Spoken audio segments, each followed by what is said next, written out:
I'm reflecting a lot about stillness. And as someone who grew up in a very busy city, I'm from New York originally, I now see stillness and silence and quiet as a precious gift, an opportunity to listen to a still, soft voice that might be telling you, go here, or wait for a moment, or reach out to this person. And really, you never know what treasures lie on the other side of that silent moment. Hi, I'm Kalima Fergus-Ayele. I'm an international school leader, CEO, and founder of Round Trip Ticket Home. Here at Round Trip Ticket Home, we aim to provide schools and school leadership teams with design thinking tools to ensure a culture that gives everyone a sense of belonging. Why Round Trip Ticket Home? Well, in order to explain, I want to remind us of a very popular story in our mythology. One of a young lady who, along with her small companion, Toto, get lost in a wild and magical new land. You might recognize this story as The Wizard of Oz. And along her journey to find her way back home, she finds some companionship. A scarecrow looking for intelligence, a tin man looking for heart, and a lion looking for courage. When they finally find the powerful wizard, they realize he has no real power. In fact, what they were looking for, they had within them all along. And in that same way,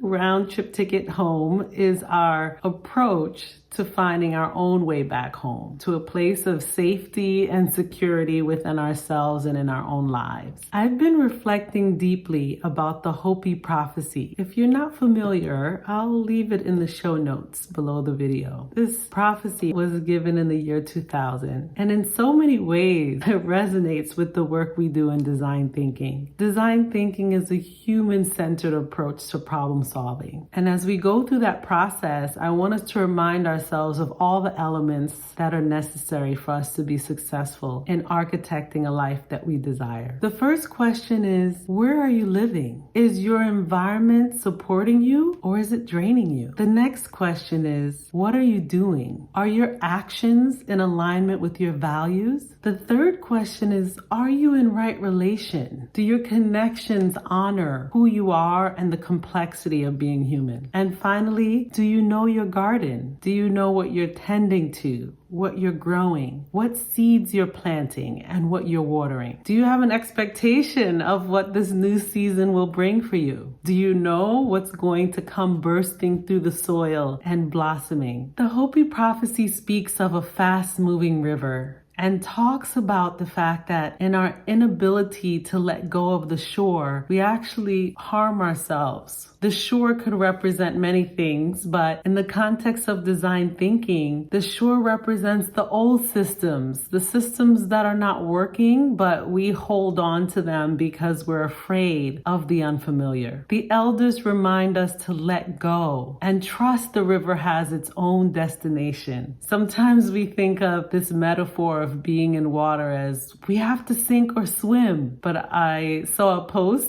by author Ajay Lovey where she reminds us maybe we don't always have to sink or swim. Maybe sometimes we can float and surrender. I know this isn't easy, and honestly, there is a lot of grief in letting go. Sometimes it means letting go of things that were once very important to us. For me, in this current moment, as I prepare to move to a new country, I know that means letting go of a lot of things that I really enjoyed having in my life. Over the course of our future videos, I'd love to share more about what I'm grieving in this moment, because I don't think we talk about the grief associated with change enough. As much as we think of traveling and living in another country as being wonderfully exotic, there are elements of it that are really challenging. And for me, the challenging part is not actually the logistics of applying for the work visa, gathering documents, or figuring out different places where I can live or how I can get back and forth to work. Not that that's not challenging, but that's only a part of it. For me, some of the challenge is emotional. It's the sadness of knowing that I can't spontaneously meet up with my friends whenever I like, or that I won't be able to play the piano every day as I do now. At least not at first, until I figure out a design for how I'm going to get those elements into my new life. For far too long, we have have framed leadership and succeeding in life as a solo adventure, but I also want to uplift the importance of community and connection. Community really is the life hack. And of course, these days, there's a lot of flexibility around what community can look like. This space, us as design architects, we are a community. And moving forward, I hope you are able to find other ways in which you can connect with others who have something in common with you. And through our connections, we can feel inspired and motivated. I hope that you find a community here around this virtual campfire as we move through the design thinking strategies together. As